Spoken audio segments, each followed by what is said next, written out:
welcome to the Lit Chicks podcast. We are, Susan Landrigan. We are Mary Ellen Humphrey. Hello. I'm Susan Landrigan, and this is our special guest, Robyn Albright. Hi there. We're coming to you from the Innovation Studio at Lakeshore Center for the Arts in Westfield, New York. Today, we're going to talk about Robyn's writing. Thank you. And right away, I want to say congratulations, Robyn, because Robyn entered the Lakeshore Center for the Art short play contest, organic, whatever, short play contest, and your drama called The Poem placed third place, which is excellent because we had 150 applicants from all over the world. Mm-hmm. So I want to say congratulations. Thank you. I watched it. I think Susan was there too. Mm-hmm. And it was fabulous. Thank you very much. This was your first play? This was my first play. It came from a poem that I had written many years ago, and I expanded the poem into characters and a play, and it came out very well. I got a lot of good compliments on it. It was excellent. Thank you. Excellent. Yeah, Thank you. I loved it. Are you going to do another one next year? Maybe. I'm being encouraged to do another one. Tim Knoll directed the poem, and he's encouraged me to write again. He really liked this one. Tom Laughlin was the character Kevin in my play, and Michaela Rodriguez played Alice. They were all fabulous. I just couldn't have picked a better cast and director. They were excellent. Mm-hmm. You know, I was one of the judges for all of the 150 as they came in. Mm-hmm. And when you read a play, it's very different than when you see it on the stage. Yes. And they did an excellent job Yes. with your play. Yeah, even I was amazed at what it looked like at being acted out. There were 10 finalists, 5 comedies, 5 dramas, Mm-hmm. and each one of them was played out on the stage 2 times before the final on Sunday. Right. And I just can't say enough about the amazing job everybody did. They really did. To have this diverse plays and different directors, it was just amazing. There were some tears in the audience. There was a lot of laughter in the audience. Mm-hmm. I think the playwrights achieved what they wanted. They got the emotion from the Yeah. audience that they were looking for. Yes. And can't wait till next year. We'll have at least 150 more. We'll see. I have another Yeah. poem in mind that I might make into Yes. another play, but that might get a little too obvious when I start tacking poems on the ends of them. I will admit that I did know that it was your play. It's blind judging, but occasionally we do know Yeah. if we recognize somebody. So we have to say, recuse myself. But Yep. but yeah, so I wanted to congratulate you on that. But Thank that's you. not the only thing you've written. No, I've written 2 books. One is Jump on the Running Board, a memoir of my father, Bill Neer, is the full title. It's a memoir of he and I as I was growing up and how his traumatic life affected mine and how we came together in the end and truly Yeah. felt affection for each other. And this is something that you actually did, right? Because you took care of your father at the end and Yes. transcribed a lot of these things from Yeah. him. What happened was my dad in his 70s wanted to record his life. He lived in the past. He remembered everything. And so I got him a little mini recorder, and he would sit there at work and he would record every memory he ever had. Then he wanted me to transcribe that tape. So I did. And then he said, well, we should write a book. And I said, okay, that's a great idea.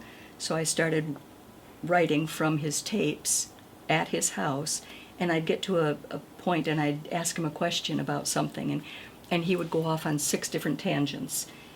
So I'd get what answer I could, I'd put that in, and then I'd ask him something else, and again, we were off and running. I thought, I'm never going to get this done sitting at home with him. So I took the project home with me. He made a comment one time, he says, well, I'm going to be dead and gone by the time you get this done. And he was right. Yeah. He was gone for several years by the time I finally got the book written.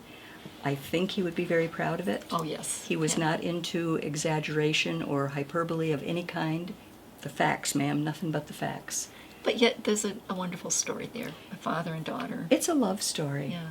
I mean, I talk in the book, I mean, I hated him when I was growing up. Mm-hmm. And I would pray every night, please let him die. You know, which was pretty terrible. I thought I had it horrible. after I grew up and started talking to other people, I had a piece of cake in my life. I mean, it was nothing compared to what other people go through. But he was tough to get along with. I think he was bipolar. Yeah. He definitely had PTSD. Yeah. And Well, he was a veteran, right? he was a veteran of World War II at the age of 17. He was put on a destroyer in the South Pacific and told no survivors when they blew up Japanese ships. Oh my gosh. So, I mean, that was pretty just horrific. one in a long line of things that were traumatizing to him. So you have another book too.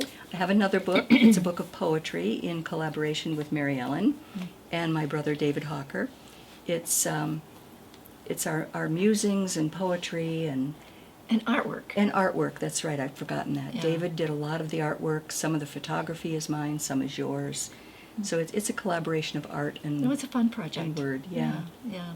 So you do a lot of writing, because I've known you for a while now. You've written for newspapers. I wrote for the Westfield Republican, and then I wrote for the Dunkirk Observer. I wrote a column for each of those. I asked the editor, what do you want me to write about? And he said, whatever you want. So I became a stream of consciousness writer. Whatever popped into my little head that day is what I wrote on. And you have a lot of these columns collected, correct? I have all of them collected. They will go into a book How someday. many do you think you have? I would guess upwards of 300. Wow. Yeah. Yeah, it would be interesting to put those into a Yeah. book. My daughter, who could be a writer but isn't, made the comment to me one time that if I put my columns into a book, then she would read it. But she hasn't read any of them yet. Well, I hate to tell you, but most family members don't read your books. Well, I that's don't know true. why. That's I true. think they think they'll get around to it at some point. and- Maybe. It's an They're odd thing, but busy. I have heard a lot of writers say that. So You know those books that you get that say list yourself, or they'll ask you a question and you're supposed to answer it? I have a dozen of those books. I haven't filled out a single page in any of them. But I figure if I do put my columns into a book, my grandchildren and my great-grandchildren, et cetera, will know who I am or who I was because of what I wrote. well, I've got a bit of inspiration right here, right now, at this moment. Uh-oh. So you're working on a book right now, Yes. and we have this little challenge to finish a first draft of each of our books by the end of the year. Right. But I'm thinking that in 2025, which is coming up, maybe we could do a second challenge. The book with the columns and I want to do a memoir of my days in politics. So I have all these columns that I've got saved, and you have all, maybe that could be a project we could challenge each other next year. Mine is a matter of cut and paste. Well, we'll talk about that later. So tell us what you're working on now. I'm working on my first foray into a novel. It's Fiction, right? Fiction, based on fact, actually. The story was inspired by a real event in my family's history, who were slave owners in Virginia. And one of the slaves left the plantation one day. He was eating peaches off a tree, and he had a little paring knife that he was eating the peaches. And his name was Robyn, coincidentally. And he was caught by this white dude named Bottom Stiegel. And Bottom Stiegel had a rifle, and so he held it on Robyn and he marched him back to the plantation. Well, on the way, they entered a wooded area. A scuffle ensued. Robyn ended up with the gun and the knife, stabbed Bottom Stiegel repeatedly, but a little paring knife really didn't do much damage. He just had a lot of punctures in him. Robyn was caught, obviously, and he was tried, and he was found guilty, of course. And in the document that I have of the trial, the judgment is that he be hanged by the neck until he be dead, dead, dead. And it was emphasized, I mean, lowercase dead, uppercase dead, all case, you know. Oh my God. So that's what inspired this story, is Yeah. the plight of slaves in the South. But your story is a more positive. My story has a much more positive track to it. It's a 20-something-year-old man and a 10-year-old girl who escaped from the trailer plantation, which is my family's name back then. The adventures they have, you know, getting to the north where they're free, and what happens to them. It's also a story of a modern-day woman who buys this house on Lake Erie, and she finds bones in the attic. And the story is about whose bones are they and how did they get there. So I know, I speak for me, but I think we all would say we're in the same writers group, and you're sharing, you're working on this, so you're work in progress, and you're doing research. So we've you're doing heard stuff. parts of it as you're going along, and it sounds very interesting. We're eager to see that book. I think it's going to be a wonderful book. I know we have one member in the writers group who always gives me wonderful feedback, but she's really big into added value. And she loves it when I tell a story in this book, I'll add things like there's an episode where the slaves run into a man named Kitch, who is maple sugaring at the time. And I go through the whole process of how you tap trees and make maple sugar, and he's teaching these two slaves how it's done. And this particular woman loves that I add little bits and pieces. And it's fun to do. There is a lot, and you've done a lot of research. It's I've done a obvious. lot Yeah. of research. I even talked to Professor Dennis Dirkmaat from Mercyhurst University about what would be left of a skeleton after 160 years. Wow. And he was very kind to walk me through what would be left of it and how they would tell, excuse me, they could tell the sex, the height, the race of the persons whose bones they found. It was fascinating. Interesting. Yeah. So for those who are thinking about, because I think a lot of us, I want to say us in our generation, are looking at writing sometimes because we want to do like you did. We want to do a memoir of our family or someone we love. And what advice would you give to people who might be thinking, I'd like to write a book? Write. As often as you can, as much as you can, about whatever you want.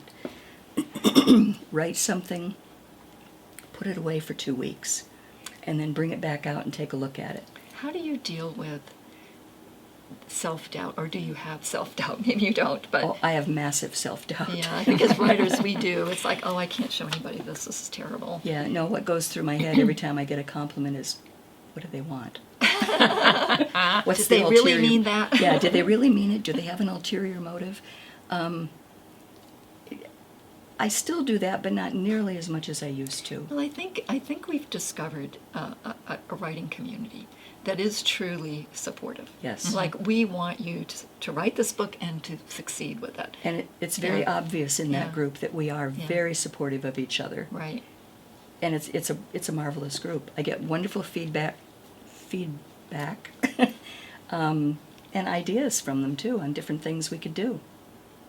So I'm very pleased to belong to that group with both of you. Thank you. We're I pleased couldn't to be have doing you. the project I'm doing without the writers group right now. Yeah. It really helps me to stay on track, even though I haven't done as much as I want to. I'm a winter writer, which we'll talk about another time. But are we planning to do a word of the day today? No. Okay. So I would say, let's see. Is there anything you want to say about your favorite thing about writing, or do you have more books you think are going to be coming in the future? When I write, it's the same as when I read a book. I'm immersed in the story. I become the character in the story that I'm reading, or I become the character I'm writing about. And I oftentimes, it sounds silly, I wait for the character to tell me what's going to happen next. Yeah. I'm Interesting. not quite sure how that works, but it works for me. Well, if you've developed your character, you know their personality. It's almost like you have a dual thing going on. Yeah, Yeah. yeah. Yeah. I mean, I know what happens to the little girl in the book. I'm not sure what happens to the man yet. He hasn't revealed to me what he wants to do. Yeah. Well, we can't wait to find out. Thank you. Thank you. Thank you.